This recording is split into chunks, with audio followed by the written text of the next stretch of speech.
and never come back. Hey gang, I've just been sent a new tattoo machine from Mast. I haven't opened it yet, I'm going to check it out now.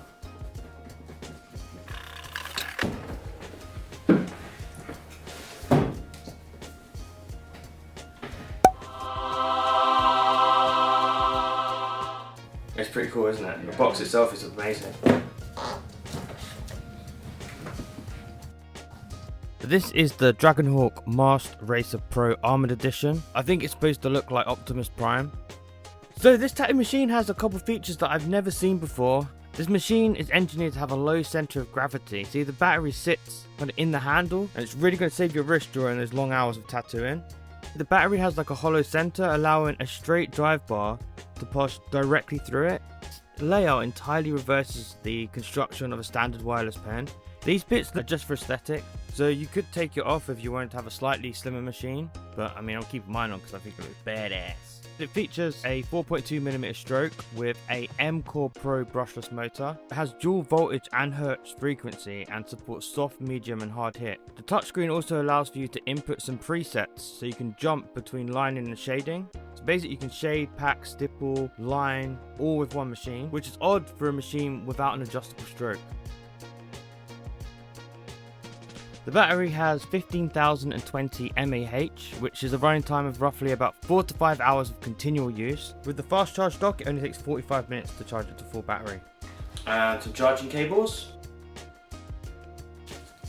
And I've been given a little Allen key and some spare rubber bands. Dutch. So let's test this machine out on some fake skin, and I'll do a bit of a deeper dive into how it works.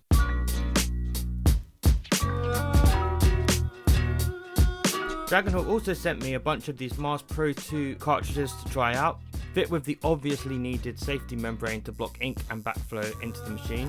Let's see how they fare against the brand I've been using for the last year and a half. So here I'm using the 7 round liner.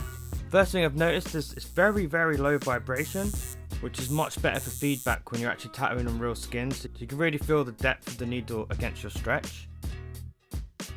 Just trying to get as many close-ups as I can for you guys. The brand I'm using here is Skins, and this design is actually for a real client. I'm obviously not going to rush it as fast as this, and wouldn't be messing around with all the settings. I would have worked out by then. So far the needles are standing up to the current brand that we use in the shop. But yeah, more testing will definitely be needed to kind of see the longevity of like how long will this needle last tattooing for 4 hours. You can only really give this feedback after using them a couple times on actual skin. Now let's have a look at these hertz settings. So to jump into hertz, you simply just double click the power button while the machine is on standby mode, and then you can just simply adjust the speed with the plus and minus buttons.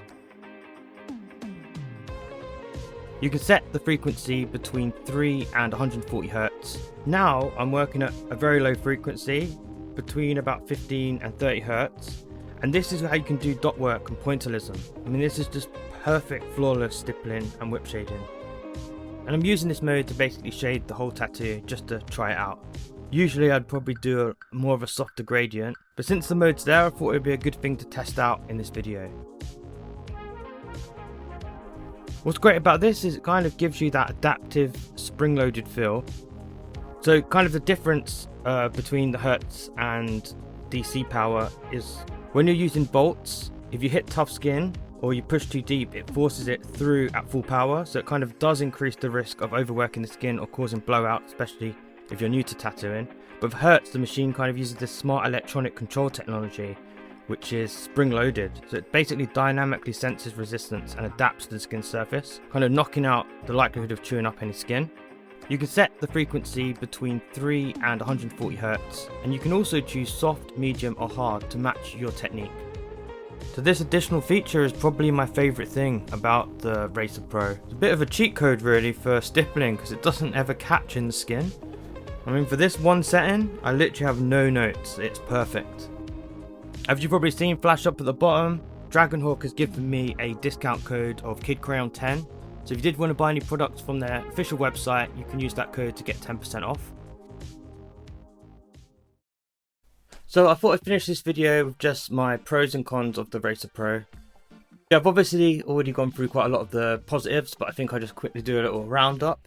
The Mast Pro 2 needles, I can't see any difference between the brand that we're already using. Great ink flow.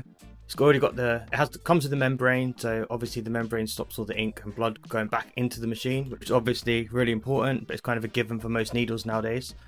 So yeah, pretty much all round the needles are perfect. My only qualm with them, and I always have my needles in a row, so if I'm using like a 3-round liner, 9-round liner, 14-round liner, I just have them next to each other. But the numbers are really small, so if you're quite messy with your station and your setup, you might have to have eyes like a hawk to find the little numbers, because yeah, they're noticeably smaller than any other needles that I've seen.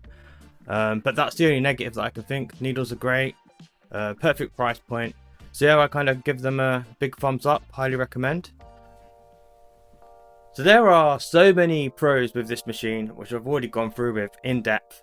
But to recap, I love the fact it comes with 2 batteries. I love the fact that it only takes 5 minutes to charge it, to give you 1 hour's worth of battery time. And if you've got 2 batteries, even if you forget to charge them the night before, you could charge it for 10 minutes. You've got an hour of tattooing, stick the other one in, and you've got full battery. And I mean, that alone is just such an amazing reason to buy the double batteries and this Armored Pro version. The little screen's really great, it's really intuitive, really easy to use, really easy to jump between the settings. Love the fact that you have so much control with the kind of precision hit. So if you've got that medium, soft, hard, it means you can line and shade. And as I've said, the stippling setting, so cool. If you do a lot of stippling in your tattoos, I highly recommend grabbing one of these. The price point's quite cheap. I think the Racer Pro is about 150 or 160 pounds, and if you wanted to get the armored version, it's 230. But then it does come with a spare battery, and the box does look fucking awesome. Cons, there are a few cons. Yeah, when it's wrapped and you're kind of twisting it, you can accidentally hit these buttons and change it. But the fact that you've got a display from the top means that you can actually see what you're doing, as opposed to having it on a lot of these on the side, and if it's wrapped, then you can't see it, but you can kind of leave the top bit exposed, and then it's really easy to just check what voltage you're running at. The only major con that I have with this machine is the fact that you can't autoclave the bottom section, because obviously the needle goes directly into the battery, so you can't autoclave the battery. And they say that you can't autoclave the grip, and if you can't autoclave the grip, then I think that there should be disposables on the market that you can attach to it, and they currently don't have that. But a lot of machines don't have these, and most of the time, and most people just wrap them really well. Mast have also started doing these unlubricated condoms, which you can put directly over the machine, fully protects it. If you have a membrane needle, then it should really be nothing going into the machine. But personally, I would just like to be able to autoclave the whole thing. I'm going to actually give it a go, trying to put the grip through, because it is just made of metal, so I think all that would happen is it would kind of damage the paintwork, and I don't really care about that because you're not going to see it anyway. Overall, I'm going to give it a 9 out of 10. Great machine, the needles were great. If you're a stipple artist, I mean, those settings are just nuts. So yeah, that's my initial review.